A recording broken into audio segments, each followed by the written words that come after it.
বন্ধুরা ফাইনালি কিন্তু আমরা প্রায় 1 থেকে 1.5 মাস বাদে ব্যাক করে চলে এসেছি পায়েলের হোটেলে, যেখানে আসার পরে থেকে দেখতে পাচ্ছি পায়েল কিন্তু রাত্রিবেলাও বিভিন্ন টাইপের খাবার রেডি করছি। তো পায়েল রাত্রিবেলা কি কি পাওয়া যায় একটু বলে দাও বন্ধুদের।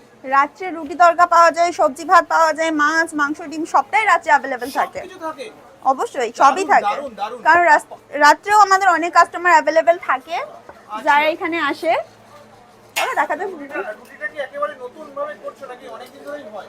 না, রুটি অনেক প্রথম থেকেই হয়, কারণ এখানে বড় বড় রুটির চাহিদাটা বেশি। তো চাহিদাটা বেশি। হ্যাঁ, আচ্ছা, রুটি যে তুমি তৈরি করছো খোলা দেখি পারবে? কি মনে হচ্ছে? সমস্ত রুটি ফোলে না।